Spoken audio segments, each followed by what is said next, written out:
የምትለኝ አንተ ነህ። አባዬ እባክህ አትቀልድ። በእርሜስ እየቀለድክ ያለው አንተ ነህ። አሁን ልጅቷን ታገባለህ ወይስ አታገባም? ቆይ በግድ ነው እንደማገባው? ቆይ ፍቅረኛዬስ? አንተን መቀየር ያልቻለች ፍቅረኛ ትባላለች? እንደዚህ አይነቷን ብታገባት ገደል ይዛ የምትገባው። መቼ አይተሃት ነው እንደዚህ የምትለኝ? ብታያት እኮ እንደዚህ ልትል አትችልም አባ። አየኋት፣ አንተ ውስጥ አየኋት። እንደዚህ አይነት ሴት የኔ ምራፍ ልትሆን አትችልም። ፔሬድ ዳድ። ቆይሽ ያመጣህልኝ ልጅ እኔ ባትወደኝስ? ወይም ደግሞ የራሴ የምትለው ፍቅረኛ ቢኖራትስ? በእርግጥ ስለዚህ ጉዳይ አልጠራሁም፣ ግን እርግጠኛ ነኝ የላትም። በእርግጠኝነት አይኖራትም። ቆይ አንተ እሱን በምን እርግጠኛ ነው? ከቢሆን በቀል የሰራ አይደል? ደስ አይልም? አንቺ ግን ምን ጉድ ነሽ? ጭራሽ ሰው ቤት መኖርሽ ሳያንስ ሰው ባል ነው የምታማገጨው? በፈጠረሽ ብዬሻለሁ። አንቺ ሴትዮ ዝም በይ። አቶ ለይኩን ልጃቸውን እንግዲህ አንተን መቀየር የማትችል ፍቅረኛህን እኔም አልፈልጋትም፣ ምራቴ ልትሆንም አትችልም። እኔ ያመጣሁልህን ኑሐሚንን ታገባለህ፣ ያለዛም ደግሞ ወተክ የፈለክበት ቦታ ሂደህ ፍቅረኛን አግብተህ መኖር ትችላለህ። እኔ ቤት ግን ይችን አንተን መቀየር የማትችላውን ሴት ይዘመተህ እኔ ጋር መኖር አትችልም ብሎታል። እሱም ደግሞ እንግዲህ በቤቴ ወይንም ደግሞ በውጭ ላይ ኬንዳ ዘርግቼ ብኖር ይሻለኛል ወይንም ማዳበሪያን ጥፌ ብተኝ ብኖር ይሻለኛል እንጂ በጭራሽን የማልፈልጋትን ሴት አላገባም እያለ ጓገጭ እያለ ነው ማለት ነው። ይሄ ነገር ደግሞ ምን ያህል እሱን መስዋዕት ሊያስከፍለው እንደሚችል ያወቀ አይመስለኝም። ግን ደግሞ የገዛ ፍቅረኛው ኤርሚያስ የሚባል እጮኛ እንዳላትና ቅምጥ እንዳላት ውሽማ እንዳላት ቢያቅ ምን ያህል በጠላት ነበር ማለት ነው። ግን እሷም ራሴን ለውጬ ሌላ ሰው ሁኜ አባትን መተዋወቅ ፈልጋለሁ፣ ዛሬውኑ ካላስተዋወቀኝ፣ ዛሬውኑ ምሳ ካልጋበዝከኝ ሙቼ እገኛለሁ ብለዋለች። ዛሬ ወደ ቤተሰቦቹ ይዟት ይሄዳል ማለት ነው። አባትየው እሷን ሲያት ምን ይላል፣ ቤተሰቦቹ ምን ይላሉ? እጅግ በጣም ከባድ ነገር ነው ማለት ነው የምናየው። ዛሬ ይለቀቃል። ውድ ቤተሰቦቼ ከባድ ነገር የተወሳሰፈ ነገር አለ ማለት ነው። የእሱ ቤተሰቦች እሷን ሲያዩት ያሉት ነገርና የተፈጠረ ነገር አለ። እሱና ያለ ማለት ነው። ሰላም ውድ የተከበራችሁ የቻናሌ ተከታታዮች እንዴት ናችሁ? ከኔ ጋር ሁሉ ሰላም ነው። ሰላማችሁ ይብዛልኝ ባላችሁበት ውድ ቤተሰቦቼ። ለቻናሌ አዲስ ከሆናችሁ ሰብስክራይብ አድርጋችሁ ቤተሰቡ ነው። ነባሮች እንኳን በሰላም መጣችሁ ብያለሁ። ሀባይቦቼ ውድ ቤተሰቦቼ እንግዲህ በኑሐሚን ድራማ ዛሬ መጥቼላችኋለሁ ማለት ነው ውዶቼ።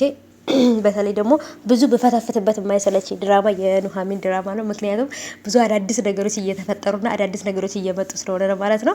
የናሆም እህት እንግዲህ በኤርሚያስ ወጥመድ ውስጥ እንደገባች ብዙዎቻችሁ ታውቃላችሁ። ኤርሚያስ ምን ሊያደርጋት ነው ምናምን የሚል ነገርም ኮሜንትም አይቻለሁ። ኤርሚያስ ልክ ኑሐሚንንና ያችኛይቱን የናሆማን ፍቅረኛ ልክ እንዲያደረጋቸው ነው እሷንም ሊያደርጋት የሚችለው ማለት ነው። አዲስ ነገር አይደለም። ምክንያቱም የሱ ሴቶቹን እየወሰደ ለሀብታም ኤርሚያስ በነገራችን ላይ ዋነኛው ስራው ወይንም ደግሞ ዋነኛው ዳይሬክት ስራው ምን እንደታውቃላችሁ? ሴቶቹን ለሀብታም ወንዶች ወይንም ደግሞ ከውጭ ሀገር ለሚመጡ ለተለያዩ ሰዎች ሴቶች ድንግል የሆኑ ሴቶችን አሳልፎ መስጠት ነው ማለት ነው። በነገራችን ላይ እሱ ከሷ ጋር የተኛ መስሏታል እንጂ ከኑሐሚን ጋር የተኛው እሱ ኤርሚያስ ሳይሆን ሌላ ሰው ከሷ ጋር እንዴተኛ ካደረገ በኋላ ከዛም በኋላ ግን እህትሽ መድኃኒት አጠጥታሽ መድኃኒት ላይ የምጠጭበት መጠጥ ላይ መድኃኒት የእንቅልፍ መድኃኒት አድርጋብሽ ከዛን ደግሞ እኔንም እንደዛ አድርገውኝ አንቺ ጋር እንድንተኛ አድርጋኝ ነው ምናምን ብሎ እሷን ሊቀርባት ሞከረ እንጂ ኤርሚያስ አይደለም ድንግልናዋን የወሰደው። ድንግልናዋን ለሌላ ለሀብታም ሰው ነው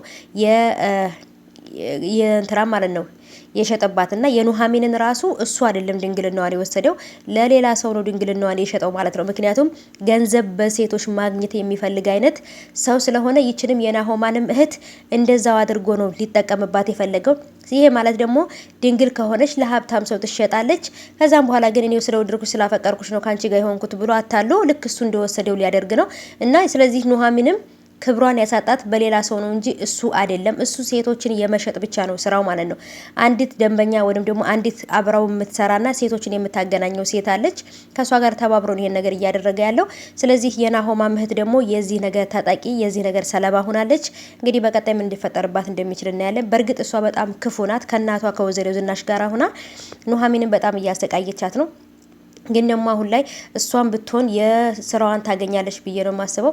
ወይዘሮ ዝናሽም ልጄ ከእሷ ጋር መሆን የለበትም እያለች እሷን እንግዲህ እያሰቃየቻት ነው ማለት ነው። ናሆማም ደግሞ በጭራሽ እኔና እሷ ልንዋደድ አንችልም፣ እኔም ፍቅረኛ አለኝ ብዬ እነግረዋለሁ ለአቶ ላይኩን ብላለች ማለት ነው። እሷም ይህን ወይዘሮ ዝናሽ የምትፈልገውም ፍቅረኛ አለኝ በጭራሽ እኔ ናሆምን አላፈቅረውም አልወደውም ብለሽ ለላይኩን ንገሪው ብላታለች። ላይኩን የናሆማ አባት ነው ማለት ነው። እና ይሄን ነገር ደግሞ ለምን እንዲያደርግ ፈለግሽ? ጭራሽ ደግሞ በአቶ ላይኩን ፊት ለፊት ውሸታም ልታደርግኝ ነው? ለምን ነው እንደዚህ የምታደርጊው? ለትንሽ ጊዜ ታገሽኝ ብላታለች።